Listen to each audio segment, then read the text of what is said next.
Welcome back. Corel Draw X6 graphic designing course के साथ मैं हूं इंस्ट्रक्टर उस्मान शहबाज। और हम कोरल ड्रा में टूल्स का यूज़ सीख रहे हैं।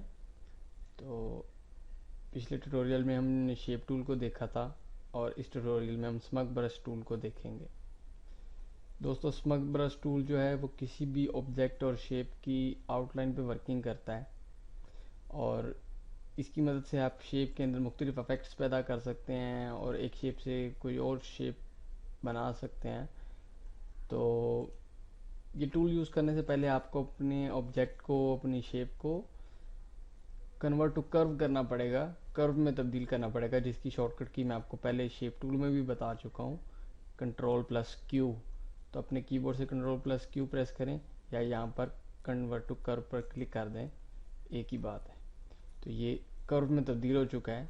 अब हम इधर से स्मग ब्रश टूल सेलेक्ट करेंगे और देखिए हम शेप के ऊपर आके क्लिक को दबाए दबाए हम इसको बाहर खींच रहे हैं। तो देखें ये उसी शेप को बाहर निकाल रहा है, उसी के अंदर से वही कलर और आउटलाइन लेके उससे बाहर निकाल रहा है। ठीक है, Ctrl+Z करते हैं। ये जो ऊपर इसकी ऑप्शन आ रही है ऑप्शन बार में, तो यहाँ पर जो है आपको 2.0 नज़र आ रहा है। ये इस टूल का साइज़ है। जैसे हम इस टूल के साइज़ को ज़्यादा करते हैं, जैसे कि फॉर एग्जांपल हम इसको लिख देते हैं 5 इंच, और सॉरी ये मैक्सिमम 2 इंच ही हो सकता है। तो हम यहाँ पे इसको कम करते हैं 1 इंच। देखिए इसका साइज़ कम हो चुका है। इसी तरह जब हम इसको वापस 2 इंच करते हैं, मैक्सिमम 2 इंच ही हो सकता है, तो ये 2 इंच हो जाता है और हम इस तरह हम इसके अंदर से इफेक्ट ला सकते हैं। तो ये टूल ऐसा टूल है कि अगर हम किसी शेप के अंदर आके क्लिक को दबाए दबाए वापस बाहर खींचते हैं तो बाहर अंदर का इफेक्ट है वो बाहर ले आता है। इसी तरह अगर बाहर से क्लिक को दबाए दबाए अंदर को खींचते हैं तो बाहर का इफेक्ट अंदर ले आता है।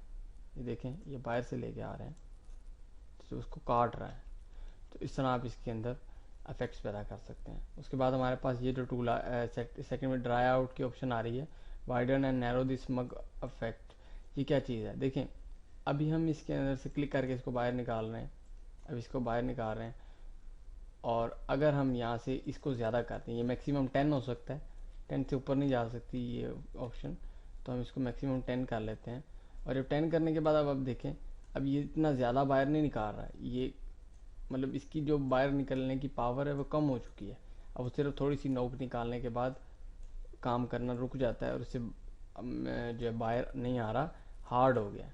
तो आप इसकी हार्डनेस वगैरह यहाँ से सेट कर सकते हैं। उसके बाद आप इसका एंगल वगैरह अपने टूल का सेट करने के लिए यहाँ से इसको कम कर सकते हैं, जैसा कि मैंने यहाँ पे 10 डिग्री कर दिया है। तो देखें हमारे इस टूल की शक्ल चेंज होगी और इससे अब और इफेक्ट बनेगा, इससे कुछ शेप में तब्दीली आएगी। तो इस तरह आप इसके अंदर अपने इफेक्ट्स में तब्दीली कर सकते हैं। इस तरह आप इसको अपने जो टूल को किसी भी एंगल पर घुमा सकते हैं। अब देखिए हमारा टूल पहले लंबाई के रुख था और अब चौड़ाई के रुख हो गया, और इससे भी अब शेप में कुछ तब्दीली आएगी। तो आप इस तरह से इस टूल को यूज़ कर सकते हैं और इससे मुख्तलिफ शेप्स वगैरह बना सकते हैं। तो स्मग ब्रश टूल के बाद हमारा नेक्स्ट टूल रफन ब्रश है, जिसको हम इंशाल्लाह अगले ट्यूटोरियल में देखेंगे। तो इंशाल्लाह अगले ट्यूटोरियल में मिलते हैं।